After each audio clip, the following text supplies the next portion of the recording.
Totally unprepared for the effects of time travel.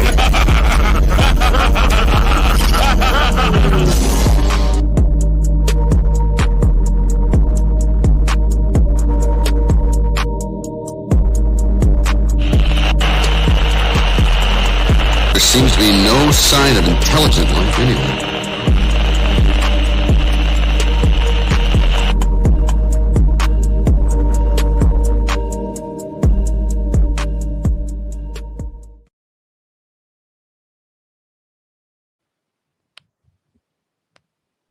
What's up? What's up, Toby? Can you hear me today, Toby? Yes, bro. Great to be on. Great to see you. I was going to say, I have to say, Toby, you were not lying. And we have the great Wardog on today. And I wanted to say this. You literally came over into America and nobody wanted to fight you. I mean, I can tell you right now, they offered that fight to probably 10, 15 people. Nobody wanted to fight you, man. How does it feel? Do you feel like you make the British family, like the War of 1812, the Revolutionary War? Do you feel like you got one back a little bit for this? Nah, I don't. To be honest, I came over. Nobody wants to smoke. Do you know what I mean? Nobody wanted that smoke. At the end of the day, right, shit happens. My opponent didn't make weight. They tried everyone, they tried about 10, 15 people. No one accepted. No one accepted at that weight. This is meant to be backyard brawlers, not backyard bitches. So at the end of the day, I was here, for a fight at 155. I am a professional. I come down. I came over from the UK. I made weight. Anyway, that's all in the past now. We're focusing on something new. And yeah, I just want whoever's there at 155 and I'm ready to take them out. Yeah, man. I was looking, the 155 division, you got Dez. You've got, like, for instance, Gabriel. You've got, let's see, shit. There's so many of them. Dadgummit. JD's fighting. Obviously, my first pick would be, from watching the show would be Desmond Green. Obviously, he's a good name. He's in the UFC. He's got that thing going on in that. It's not my place to say, but he is a good name. So of course I'd like to fight him. Styles make fights, and my sort of style versus my aggression, pressured, calculated fighting style to his counter against Desmond's technical counter fighting would make a great fight. It'd be a bit of a chess match, but I think my pressure would be too much. I would come down. It'd be a 4-round sort of calculated chess match, and then the 5th round, I'd see myself sparking him out. So that is the fight I do want. There's also Carlos, who he fought. I'm not sure of his second name. He's tough. He's tough. He looked sharp. He looked a good fight. He's another one I'd like. And then there's a few. There's obviously Gabriel. I've spoke about, fighting him a few times. His management have said to me, he doesn't want him to fight me yet, which I understand. I'm a monster at 155. So anyone that fights me is going to be in for a long night at the office. So, fair play to his management. They want to look after him. They want to build him up. And when it is time for me and Gabriel to fight, it will happen. But, Mel, the matchmaker, and BKB, Jim Freeman, they're the ones that are working the magic with the matchmaking. So I'm just hoping for a well-known BYB guy at 155, because I am coming to invade again. I know I've said all this before, but, I came to invade and I want to conquer. And I didn't feel like I got to conquer because I didn't have that fight. So this time when I come over to Florida and Tampa and I fight, it's going to just be the icing on the cake. I'm going to invade. I'm coming as the Redcoats, and I want to conquer, and I want to have that British flag in the mighty Trigon. But I was going to ask you, while we're talking about all this stuff, I know you didn't get to fight, but what was the atmosphere like? And also, how was it like with BYB? I feel like everything was like, even though you didn't get to fight, it was probably the best situation. If you could not fight, you got the best that you could not fight. Like everything, I feel like you had you got to see all the atmosphere, you got to check it out. So even though you get to fight, you got to be there, experience it. So next time you can come back, you can be even more prepared. Yeah, no, totally. I mean, the atmosphere was crazy. It was crazy. I mean, the Americans, they love fighting and they love bare knuckle fighting. So the atmosphere was crazy. The promotion, BYB, Mike and Mel, they treated us so well. Everyone we met treated us very, very well. I don't have a bad thing to say about them. It was great. Like I say, I didn't get to fight, but the promotion, they paid me in full. They were very apologetic. They said this is not what they're used to, unprofessionalism or fighters not making weight. They're not used to it. They paid me in full and they gave me their word I'd be on the next show. And they stuck to it. So, I will be on BYB 9 and I will come over and it's just business. I'm coming over and I'm going to take whoever is in front of me. I'm going to take them out in a violent manner. I'm very hungry, because I didn't get to fight. This will sound weird. Because I didn't get to fight, I almost feel like that I'm coming off a loss and I've got that fucking hunger to get back in there and smash it. Even though I didn't, do you know what I mean? I made weight and all that. But because I didn't get that fight, it almost, I felt so annoyed and disappointed. It was almost like I'd lost. Like I felt like I'd lost. So I'm fucking hungry to be back in there. And when I do get in there, I'm waking up before my alarm clock at the moment. I'm getting out. I'm on the grind hard. So whoever they put in front of me, there's going to be a lot of smoke. And I'm coming with violent intentions. Dude, hey, you were there. I mean, I'm going to straight up say, I was standing right there when Barry fought. What was it like, man? Like in that locker room before the fight? Because Barry don't really talk. He's like a quiet assassin. He literally walked in there and he knocked a guy out in 10 seconds. That I think it might have been me, you, Barry, y'all's team, and maybe a select few people thought he was going to finish him. A lot of people didn't think he could get finished. And dude, what was it like, man? Did he even smile in the back? Did Barry smile in the back? It was fucking crazy. Even backstage, warming up, he was quiet. He was very, very quiet. And I was like, "You right, Barry?" And he's like, yeah, just the same old. I mean, backstage feelings are horrible, but like Barry, he was just quiet, very like he was all fight week, like he was all the build up. Barry doesn't.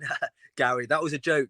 People kept calling him Gary Jones, but really, that was it. We kept saying Gary Jones, but it's obviously Barry. But he came over like the Beatles, man, and look. I'm gonna tell you, Barry won't change, right? Barry is very quiet. He's a silent assassin, but I'm telling you now. When he steps in that ring, he switches it on, man. He's a cold-blooded killer when he's in there. And his opponent, he was very known for being tough, very, very tough. And Barry, Barry's game plan, was to box him, because Barry's not actually shown his boxing in bare knuckle. But the guy's had like 80 amateur fights. He's had a good professional record. He wanted to show a bit of boxing because everyone kept saying, this guy's tough. This guy's really, really tough. But when he was in there, he said he just felt the exchange and he went for it. He had a gunfight and it paid off, that it just completely annihilated him. And that's what Barry is. He hits very, very hard. But he missed a lot of his punches too. If people go back and watch it, when they were in the pocket like they were doing, I mean, he hit Barry a few times, but Barry was dodging while he was doing. I mean, it was unreal. I mean, yeah, it was calculated. Barry was like, he dipped his head and he threw those shots. To the untrained eye, it may have looked like swinging, but to Gary dipped his head. Barry dipped his head and he threw those shots and he landed all three. Put him good night. Hey, and did y'all eat any crazy food over here? Did y'all get anything? Did you like anything in Miami? Did you get anything? I mean, Miami, mate. I love Miami. Like I said to my missus when we came back, I said we've got to move out there. I love Miami. I love everything about Miami, and the food was great. The food was amazing. Obviously, I was eating clean until I found out, my fight was off, and then I started getting pizzas, burgers. I started smashing all that. Yeah, I was trying to get you to go out with us that right after you found out that night. We went out. I sent you that video, people stumbling around and stuff. I was trying. Y'all were out. You're like, and we missed. We were gonna go out because, dude, I was gonna show y'all the British people how to really party. I wanted to see a bit of that. Like after my fight, I wanted to be a part of it. Do you know what I mean? Like I wanted to see, Miami's known for that. So I wanted to see what that city nightlife was like, and celebrate with everyone from BYB. But like I say, Tampa, I'm sure that's crazy. So Tampa's a good city, man. And look, that card, man, that card with Burns, Godbeer, and then you got, I mean, just the people they've already announced. And it's in a good spot. And like, for instance, like Jim and y'all at BKB, y'all got a lot of badass fighters over there. And with BYB and the Police Gazette, Scott Burks is coming over there in January. I think he announced. Now, what y'all think about that? That's what people need to. They need to give that guy a shout out because I mean, he's going around and he's connecting, and he's and he's giving people stuff. And I mean, that's a long trip for him, be a retired school teacher. So shout out to Scott, because what BKB and what BYB is doing, I'm telling you, 10 years from now, when they're talking about this, all the fighters are making more money. They'll be talking about this moment right here. 100%. I mean, Scott Burt, I met him at BYB. The guy's a great guy. I could, chat and talk to him all night about the history of bare knuckle boxing. Scott going over to London's amazing. To the birth of bare knuckle boxing, because bare knuckle boxing was English first. That's the birthplace, that's the origin. So Scott going over there is very historic. I think the awards will be a good touch to the BKB events. And like you say, it's going to be a massive future for the sport. And it can only be bigger. I mean, I'm a company man. I represent BKB. I've just signed a 3-year contract with them. They treat the fighters very, very well. They put the fighters first. And what I see of BYB, Mike and Mel do the same. They put the fighters first. They're there for the fighters. And now there's some other promotions. They don't really give a fuck about a lot of their fighters. I know some fighters that are signed to like BKFC, for example, and they haven't fought in months. I'm talking months and months. And if you're a professional fighter, like for myself, I need to be active. And I know with BKB and BYB, I'm going to have a very active year. I'll be out every time, they call me to come out to the States.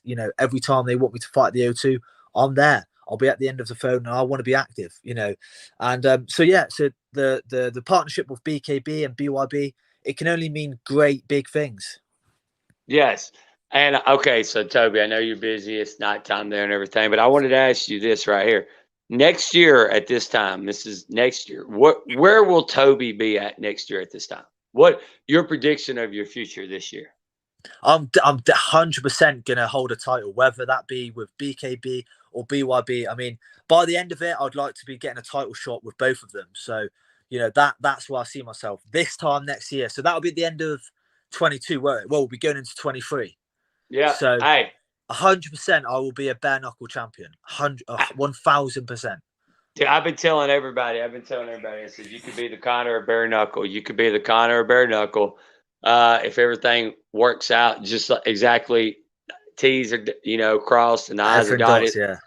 Yeah. So that's what I'm saying, man. Hey, you got any shout outs or anything? I know we're looking forward to, like you said, Tampa and everything. You got any shout outs you want to give or anything? I mean, the shout outs I want to give is just whoever signs on the dotted line, be ready, make the weight, and be ready for a barn burner, because I'm coming in. From what I saw, I'm just going to take whoever it is in front of me out very easy. They ain't going to be able to handle the smoke, but let's just get a contract signed. I want an opponent. I want someone good. I want a challenge, and I want to show the American fans and the worldwide fans what I'm about. And just a shout out to the companies, BKB, BYB, all my sponsors that have stuck by me and that helped me, and all the support. I had mad support from the UK. And even from some of the Americans. A lot of Americans were messaging me going, I want you to starch this guy. I want you to smack him up. So it's great that even though I'm chatting shit about Americans, that they come on the support. So just thank you to everyone that supports bare knuckle. And, I'm going to jump back on with Cody as soon as there's an opponent that have signed the dotted line, and we're going to come back on. And like I say, we'll have some fun then. Look, and Toby, I've been talking, like we were saying about the media people doing stuff. I've been talking. You linked us up, so I'm going to try to come on his stuff. So when I come on, on the British stations, tell these British people, tell them to bring it. Tell them to bring it. Tell them I am so American. I am so American that George Washington is like, I'm George Washington now. Yeah, like that's how I am. Like that's it. I'm that American. Like I tell them that. Listen, tell them what we need you to trash talk from our opponent. Hey, I know you can talk some mad smack. Obviously, I know, dude. Do you know what Listen, I mean? that's You what talk that good smack. You talk that good smack. So- entertainment shit. But hey, so you tell them I'm ready. Tell them I might wear my white wig. I got one actually because you know we had the blue coats and stuff. I know, mate. I saw it all, and obviously I had my great British flag with me. And like I say, you know, BKB as the red coats, we were gonna come over. We were gonna fuck shit up, take what we want, and leave.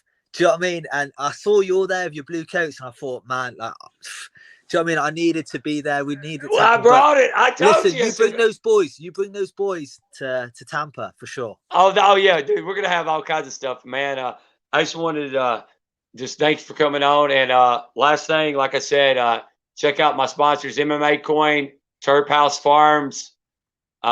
Check them out; they're really good.